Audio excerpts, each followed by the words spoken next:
Okay, let's do this. So hello and welcome back. I might seem a little bit, excited, bubbly, happy, but I think this is just me trying to mask over the fact that I'm gonna be talking about some serious stuff today. So anxiety. I haven't been really able to get this video idea out of my head, so I guess it's finally the time that I just go for it and do it. And I think why I really wanted to make this video was because there's a lot of people who are struggling with any kind of mental illness things, especially right now with the corona times. Everything in the world is upside down, and I think it's really hard for the people who haven't experienced it themselves to understand what it actually feels like. And of course for everybody it's gonna feel different, but I thought it might be cool to share my experience with it, and maybe for someone who hasn't experienced this before it will a little bit start to make more sense. Even if you look online, even on these days on YouTube, you can find people who are just like, just don't think about it, it's gonna be fine,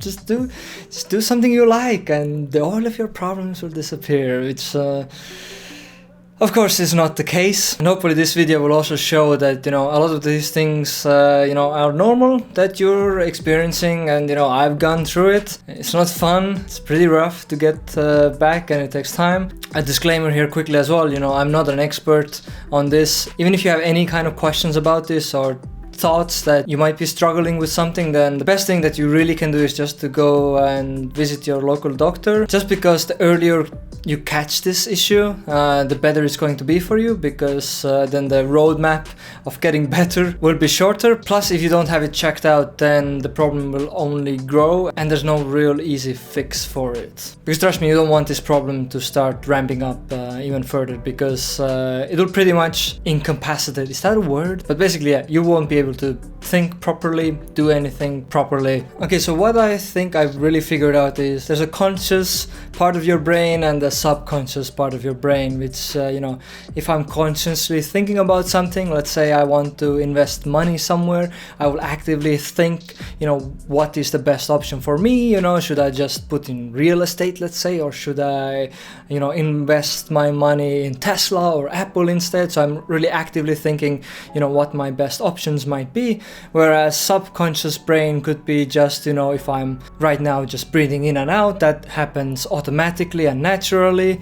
And, if you go out on a walk on the street, you don't actively think about, okay, now I need to put my right foot forward and the left one, and then there needs to come then the right one again, but everything just happens kind of automatically. What I think anxiety kind of is, to me at least, is the subconscious part of the brain going hyperdrive, overdrive, and just going crazy and mayhem, and everything is happening kind of at the same time. And actually there's couple of more weird things that start to happen here, especially when you start considering time it takes for the subconscious mind to think of something and your conscious brain trying to keep up. So for example, of this investing again, should I invest my money in Apple or Tesla? Then I can say that, it's gonna take me 15 minutes of thinking time to really understand the numbers and put things together and make a valid point which one I should invest my money in. So throughout this process, I might think, how has the stock been going up or down since the past 6 months, and which brand do I see myself be more affiliated with, and how do I see using their products in the future. Maybe I want to think about how Apple and Tesla have been showing their presence in the media, or whatever really kind of things people do when they consider which companies to invest in. I know I'm not an expert in that as well, but let's take that as just an example. Let's say out of that 15 minutes which you spent just thinking, you went through 20 different things, and then you landed on a conclusion of which decision you're going to make. When it comes to the subconscious part of the brain and anxiety, you can have those 20 thoughts or decisions go through in just a split second, and that's what really makes it not manageable for people. Especially with anxiety, there's a lot of these negative thoughts, and if those negative thoughts just run by you constantly at 20 bad thoughts per second, then you can get very easily overwhelmed, where it can end up with a panic attack. So something very simple that happened to me that kind of threw me off. I was just walking on a street, and there was just a couple who past me. I was just going to the shop and they were talking amongst themselves something. I couldn't really understand what they were talking, but I just walked by them and I heard them speak. Any normal person wouldn't think anything of it, it's just a couple people who walked by me. I have no idea what they were talking about, but I'm never gonna see them and I don't really care and it doesn't matter. But when those two people walked by me, I was just able to take, I think, one step, and within that one step my brain went through a ton of different emotions and thoughts, which I wasn't in control of at all. And the thoughts that came to mind: did I hear them speak? What they were saying? Were they speaking my language? What kind of language were they speaking? Am I basically going crazy that I can't even understand anymore what people are saying? Am I starting to forget my own language that I speak? And I think there was even 10x more different kind of emotions and thoughts that straight away in a split second went through me, and then it drained all of the energy out of my body, and it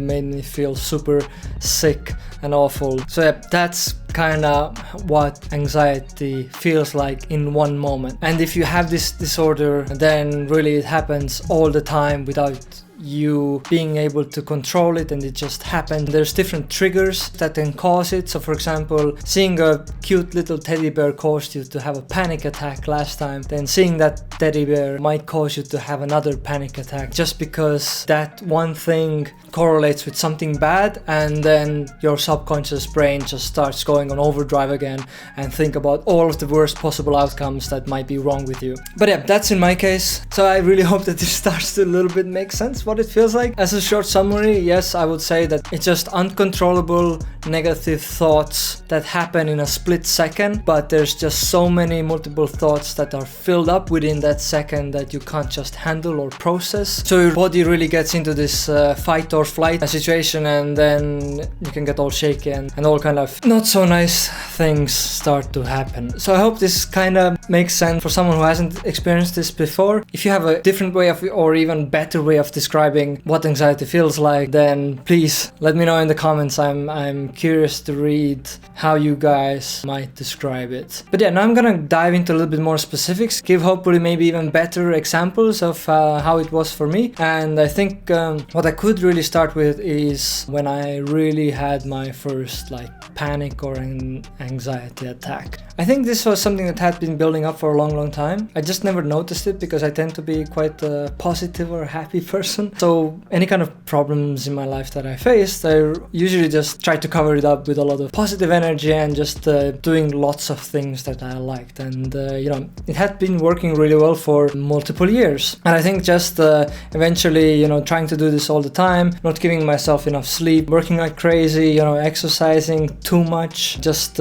brought on that eventually this whole thing was going to crash. So when the day finally came, when I crashed, and the situation basically was like this, that I just came home, opened up my computer, and I tried to see something on the screen. I think I was just scrolling some sort of forums or a news page, and basically I just tried to read what's on the screen. It was so crazy because I just sat down and I was just looking at the screen and I was like, I literally can't see anything what's written on the screen, and it just seemed so crazy. I couldn't pinpoint or I couldn't focus on any of the words, and I couldn't understand the words. I just couldn't read anything. And then, of course, the brain went into overdrive and started to think about all of the things that might be wrong with me. And then it's when the panic attack happened, where it's just, super increased in heart rate, just mind going kind of crazy, where it doesn't really know what to do. I was kind of still in a positive mindset in that sense, because I was like, I just have to sit this out. It's gonna be fine. There's no way that I'm gonna die from this. Whereas, you do think that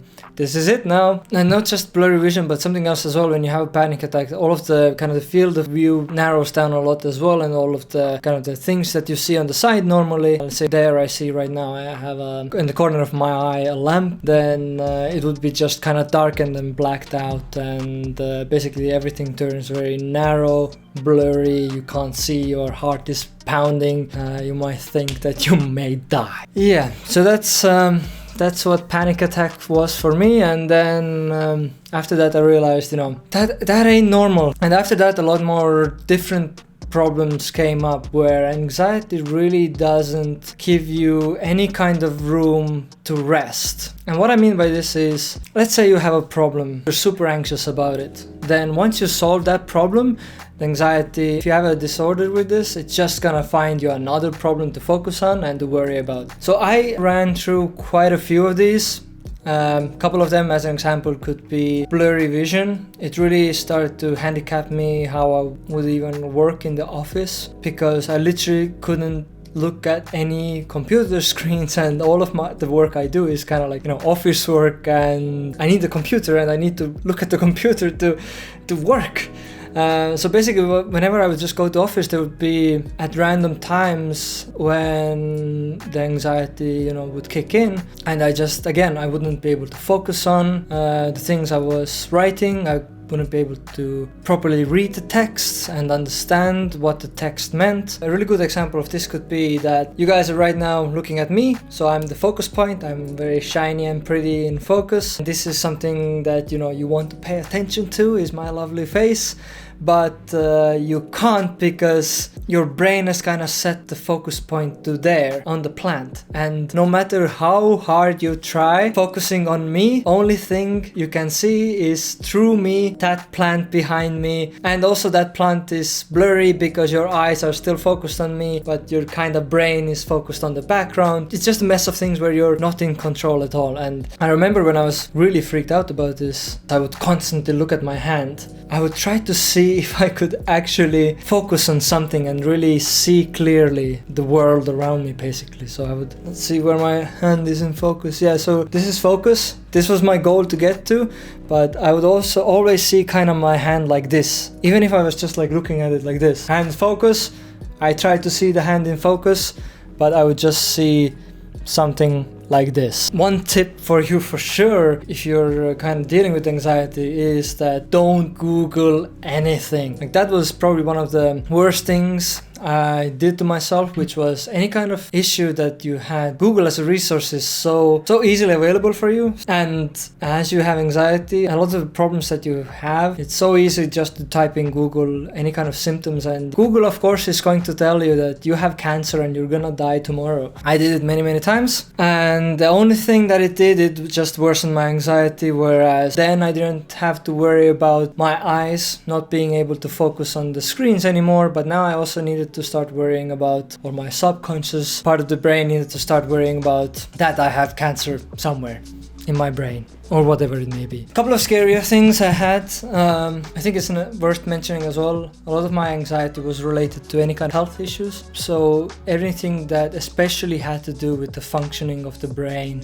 I don't know why. Could be that my grandmother died of Alzheimer's, and that kind of was just a really scary thought. And even if you're just thinking about something a little bit and then your brain just goes into overdrive, then that's just a very scary thing to have. And in general, I discussed this with my mom as well, and she has dealt with anxiety as well. And we've noticed that when you're having really high levels of anxiety, sometimes it can feel that you're looking at the world from a third perspective. So let's say, I'm right now talking with you, but actually how it would feel to me is that I'm just right behind myself, not in control, but kinda there. So I'm just, third person playing as the character Matthias in this case. But yeah, something else that, as an example, what was caused by my anxiety was for a while. So yeah, let's say for the day I fixed my problem with me being able to focus on computer related things, then the anxiety would just pick up the next problem to focus on. A couple of the scariest things in this case was, am I just starting to forget a lot of the things? So for example, if I couldn't find the TV remote, then that would be like one of the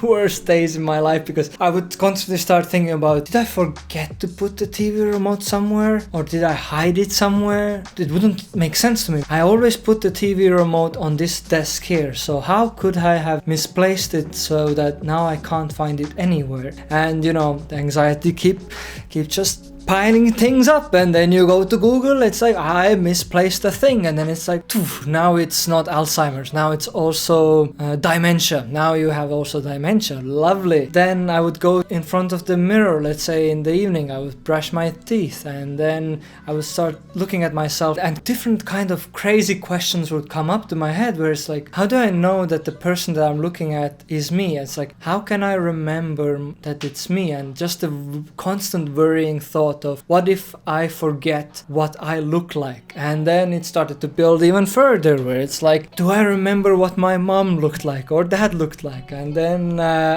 there would be a constant urge to go on Facebook and try to find, let's say, my mom's profile picture and see, you know, do I still remember what she looked like? And even though if you pull the picture up and it's like, yeah, I remember what she looked like, there would be always something in the back of the head, this subconscious anxiety thing again, where it's like, are you sure? How do you know? How do you know it's her? And I think that was one of the scariest things. And at that point as well, remember, like, the anxiety was at its peak, where I would also have a lot of problems sleeping. And I would remember just once per night I would wake up and have just like the weirdest experience.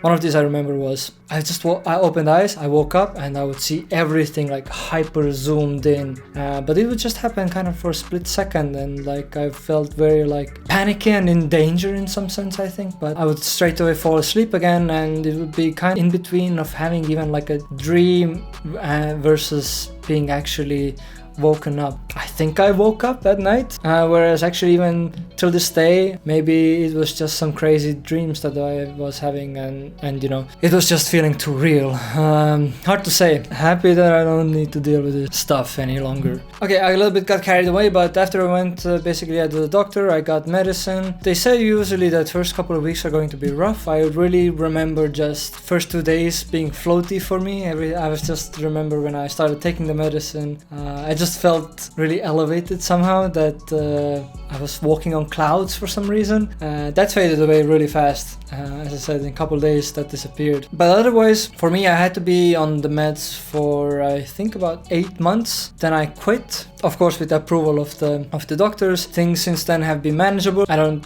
constantly think that I'm crazy or dying. I can work. I can read text on a computer screen, which is amazing. A couple of things that really helped me here is just trying to build routines. Any kind of routines that you can set is a massive help, because then, you know, your brain needs to do a little bit less thinking. And when I incorporated that, I would do, let's say, morning workouts, even for 15 minutes, and that was amazing, because then it just set the tone where it's like, hey, I planned my day. This is what you're gonna be doing. Don't worry about anything else, bro. And that's one key factor as well, not just the medicine, but I think helped me get out of it a lot faster. Something else as well that benefited me, I found cooking very relaxing. Cooking was also something that helped my mind be focused on something. Plus, you know, if you cook something really crazy, then you get to eat something delicious after it as well, which was kind of positive in two ways. Not just, you know, my mind was occupied with something, plus there was a reward after it.